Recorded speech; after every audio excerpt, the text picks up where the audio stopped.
toujours vivre le bien tu fils bilile le kamalo bana ebele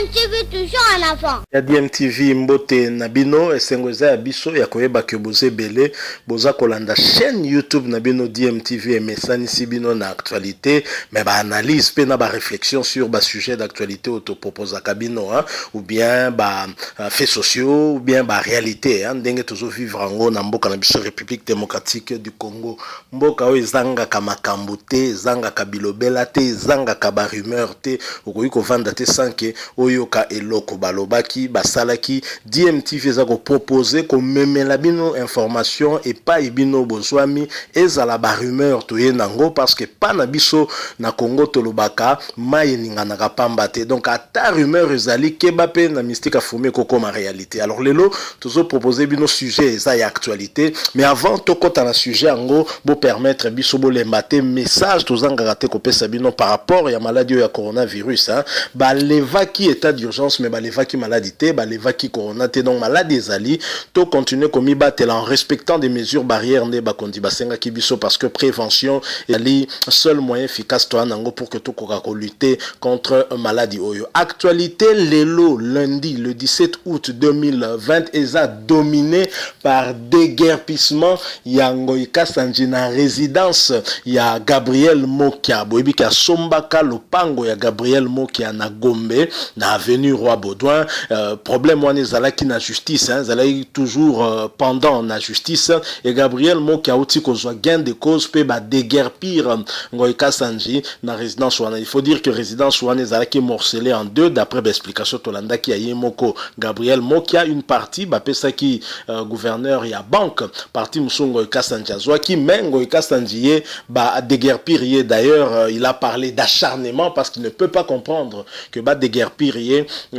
alors que l'autre oyo azwaki pe une autre partie car na même concession yé akoka kozala déguerpité yango ya parler d'acharnement oya lobeli yango pe mwana na ye fi na ye modèle a vilipendé couple présidentiel modèle a fingi Félix Tshisekedi surtout maman Denise Nyakero en tout cas okokela ye mawa na yebi ke modèle a fingi maman Denise Nyakero soki ozali mutu ya famille Tshisekedi ozali mutu ya famille ya maman Denise tout simplement ozali mutu ya UDPS to ya cash ou bien kaka congolais o alingaka pe président na ye na mwasi na ye première dame ya mboko yo moko kaka to na ye maman Denise Nyakero et osala yo vraiment passi avant to kokako analyser ba propos wana na proposer bino moko bolanda boyo kaye makambo mona mwasi yo alobi et bon na sima nous allons mettre une petite touche hein moi analyse na biso muke moi point de vue to remettre par rapport nango et puis to conclure l'histoire na biso je rappelle que bozolanda DMTV chaîne YouTube na bino yuza na pointe actualité et bozangate en tout cas ko s'abonner na chaîne aussi s'il vous plaît yo mtozana na abonner te lo nyoso c'est la cliquez comme abonner ko bossa na te petite cloche ya notification juste à côté ya ngonde ko permettre na yo au ratara les sous-souté et l'autre tia à na DMTV suivant cet élément nous revenons tout de suite après.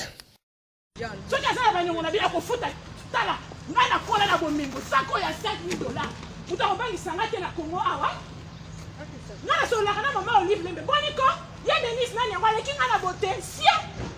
kebaka okebaka na bino attention boni matrima ça pas ma boy bino bo tala ngai bien na ça capable de comme première dame de la République pour la ça moi c'est kitoko boniko Congo est bandit lelo est-ce que Congo est bandit lelo biso te toi biso na makela muso ki be Denis wana longa mabe mama olive sakane lié maman odette moi c'est moi sakane lié nangai akeba na ye akeba na sina otete papa nangai électoral ya bouchima ba wona la bango la colle na policier alors que na la gouverneur ba mindu kite na la kana mindu kingai ouais ça la pose la bino soki papa na biso asala banyongo na bango akofuta bango mpo asala mbongo ebele kemaka ndako yango wana alala soki akomona baange ya nzambe ndenge bakotya ye milisi ya nzambe akomona ye kaka soki ngai nabotango na mobali na mwana mwasi te te gabriela na ndako te denise na ndako soki ngai naza mama nabota bana mibale akoyinele papa na nga boye mpo na jalousie akokufa mabeli biso osikamona bato babulisaka bamona biso mpona jama ya 2000 bakufa nayebi akufa boniko dictature yango ebanda lelo te bokendaka na kinoko tokola na bapolisie na bamilitaire kasa mwana na yo misatu nalakeli bino nyonso mabe abina bakanenganaki ndako yango wana bolalaka ate bosali bongo tokoflate félix te tokoya na kar na ye tosala fcc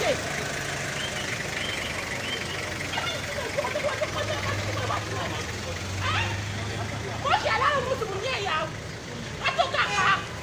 alala musu utoke papa na biso oli yango okokufa mabe yo kufa mabe nalakeli yo mabe otala nimero na ngai batikile petike ozowela momekwa mutu mosusu ngai tala okendaka okende koloba na bakonzi na bino adanse na bango toyebi biso eske parte fali daza president de la république aolaisa biso te asakanaki kabila awa ti kabila loko yeye tokokaka tokosakana na ye matama na ye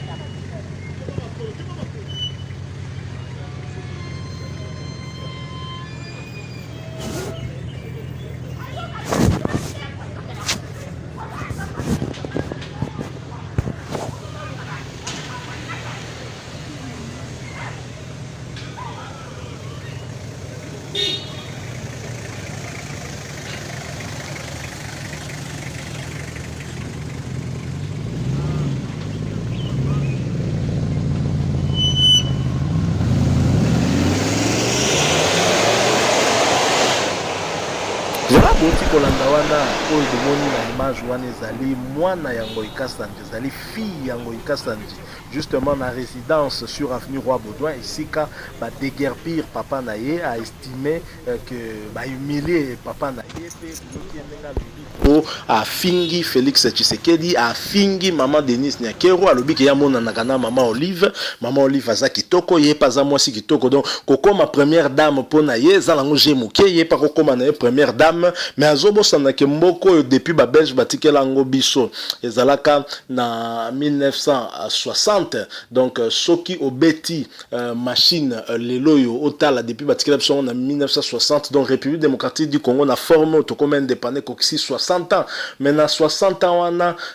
tozu kaka 5 présidents donc sur tozu 5 présidents on peut dire qu'on a eu 5 premières dames bon le rôle la président Mobutu ye c'est ça Koufaki azu mususu to comme le rôle là to comme le rôle na 6 premières dames mais Mousse Kabila l'accepte pe première dame te donc tozalaka na 5 premières dames mibale ya Mobutu moko ya Kasavubu moko ya Joseph Kabila na Mama Denise mais ya lobi kako koma ngo facilement to ebité na magie nini alobi po aza kitoko comme si pendant comme première dame il faut za la kitoko za kitoko te alikambo ya étoile et za la likolo na yonde peut-être koki kokoma pe première dame ne devient pas première dame qui veut parce que toujours bango ka 5 depuis mboka o salama mais boyoki on peut comprendre la colère keba na diffamation keba la ba popo moko calomnieux parce que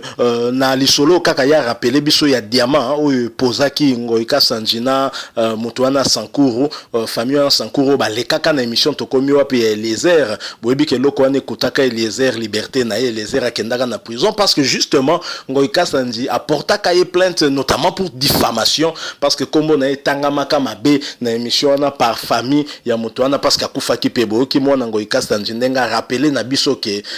lisolo wana diamant ke bato wana ne bakufaka donc soko problème na papa na il faut toujours ko sala attention ndenga za ko rappeler biso pe aloki bato na ndenga osakana te a maudire bato na ndenge ya kosakana te mais loko esali pas ezali koyoka ye langage wana oyo alobi et ça nous pousse à comme ma question moko toza komituna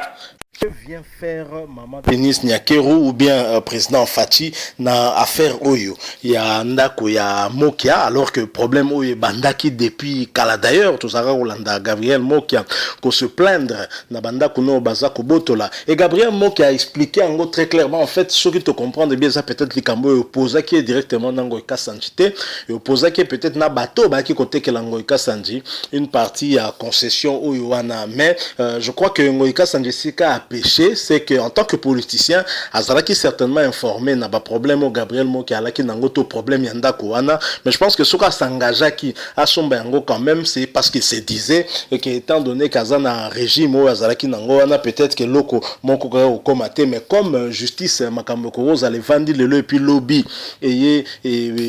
boti les sous résultat moussou peut-être yangwana avec l'avènement il y a Félix Tshisekedi na avènement il y a état de droit où il y a Zakoluka plus d'indépendance il y a justice, c'est ça que Moki Alelo a eu raison na niveau de justice et Sengeli na ya recouvrer a retrouvé en tout cas bien naïe au à perda qui bien évidemment na famille yangoika santi bakoiko sepela nangote, mais langage oyo mona na ya mwasi ya lobby eza langage moko mabe avec beaucoup d'arrogance, vous sentir qu'il y a aucun respect vis-à-vis na autorité ya Félix Tshisekedi parce que kofinga première dame modèle wana parce qu'à Fingi je crois que ceux qui famille présidentielle est décidé porter plainte, je pense que vous allez exagérer donc même si je crois que maman Denise peut-être a comprendre que Zali par excès de colère tant souillé na motema bo maman akoki na ekotika, mais lecture biso to za ko sala to moni que za malamu te quelque part encore elle dit Félix ato sali bongo ezateke to tika FCC toye pa na yo donc bango bazana bango pa ya yeme malgré que Félix o sali bongo to tika te toko ya pa na yo bon et loko yo d'un autre côté ils allaient sous côté les sabiso que ce que za la bateau bataxaka Félix de tribaliste bazo mona bien que là Félix est tribaliste était parce que ndeko na ka sa talandenge baza ko finga yi pour un problème yanda ko oyo mungalande azu gain de cause, donc quelque part oyo pe malgré que chef de l'état fingami je crois que quelque part était biso pe leçon un peu si biso to bien tiens c'est que Félix est tribaliste était parce que justice ango soki to na logique ya mwana ngo ikasanji, donc Félix c'est que dinde mta sali ba manigance oyo, donc mokia oza muto ya Kasai taza équatorien a gagné muto ya Kasai na bokondi ya Félix c'est que je crois que ezali pe aspect moko malamu sengeli na biso to relever yango po toza na contexte moko yo makambalinga un peu moko tribalisé yango eza biso te bino boyebi ke koto ba bengi ba taliban koto ba bengi ba pangistan eza ba biloko biso to dénonçaka pe to boyaka vraiment makasi. Donc voilà lisolo tonga to memela bino très rapidement avec réaction ya mwana ngoika sanji, réaction démesurée avec des insultes à l'égard à l'endroit du chef de l'état Félix Tshisekedi, mais également na mwasi na ye maman Denise Nyakeru et sali propreté. Je ne pense pas que même maman Olive Lembo Azali ancienne première dame ou ya tangipe na ba propos na wana koki ko sepela na modèle ya lobi wana pe na langage à utiliser, je ne crois pas que même Yémen Raïs Joseph Kabila Kabanga koki ko sepela pe na maloba ya modèle wana. Je pense que ce qui kanda esili a koki peut-être ko mise ko zonga moi si ma komona ke et zalaki erreur, ça ne m'étonnerait pas que lobby a les kana ko s'excuser parce que même ngoika propos par rapport à l'éducation certainement n'enga pesela et bon tout comme na souka liso na biso. Si vous avez aimé notre analyse pe opinion au tobimisi awa botika la biso like mais bon réagir surtout na ba commentaire ata soki oza na opinion contraire ça là l'accès en na ba commentaire, mais surtout abonnez-vous aussi la chaîne Nabino DMTV sans oublier de cliquer sur la petite cloche de notification juste à côté pour permettre nayo aux angate koyeba ke toutes vidéos mon en ligne pour Nabino Tomi bat la coronavirus ezali boyebi kaka prévention de masolo yango ndeza osala ke to zo maladie wana te to respecter ba mesures barrières de basenga kibiso. Encore une fois merci pour na quelques minutes Nabino bo accorder nabiso boyo kabiso to espérer que Nabino très prochainement. DMTV vous souhaite en tout cas une excellente soirée ou journée. Cela dépend à l'heure à laquelle vous allez. Au revoir.